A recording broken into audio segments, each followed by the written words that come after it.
Hey Seahawks Nation! The Seattle Seahawks just made a couple of low-key moves that might not be making headlines, but they speak volumes about what Mike Macdonald and the front office are putting together for the 2025 season. These are quiet additions, the kind that slip under the radar for folks only watching the big names, but they could turn into key pieces when the final roster comes together. They might look like back-of-the-roster tweaks, but these signings send a clear message about the direction Seattle's building behind closed doors. And if you want straight-up, no-nonsense updates with real analysis, hit that subscribe button and turn on notifications. This is where you'll stay locked in on what actually matters. The Hawks are still fine-tuning the roster before the draft, and this past Friday, they locked in two names, wide receiver River Crocraft and a re-signing with linebacker Josh Ross. At first glance, they might seem like depth guys. But take a closer look and you'll see how both moves fit the blueprint this new coaching staff is working with. Crocraft, a 30-year-old vet, is coming back to Washington after stints with the Broncos, Eagles, Niners, and most recently the Dolphins, where he spent the last 2 seasons. He's never been a go-to offensive weapon, but he's carved out a solid role as a support piece, especially on special teams. Miami saw his most consistent contributions, always bringing hustle and dependability.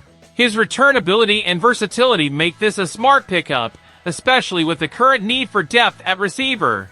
And here's the kicker, his college days at WSU could spark a hometown connection with the fanbase, something that always counts when it's time for camp battles. As for Josh Ross, this one's about trust and continuity. He didn't take a single defensive snap in the regular season, but he was active on special teams throughout 2024 and has a direct link to Macdonald from their days at Michigan and the Ravens. Even without getting a restricted free agent tender, his return shows that the staff values his understanding of the system and his attitude behind the scenes. Both moves follow a clear pattern we've been seeing since day one of the Macdonald era, bringing guys who know the system, can keep the intensity up at practice, and fight for a role, especially on special teams. Crocraft and Ross aren't locks to make the final 53, but they crank up the internal competition, and that can make a real difference in the preseason grind. Bottom line, these are low-risk signings with legit upside. Crocraft's local roots could make him an instant fan favorite, and Ross, with his defensive familiarity, is a steady bet for chemistry and tactical discipline. Now I want to hear from you 12s. Do you think either of these two can lock down a roster spot?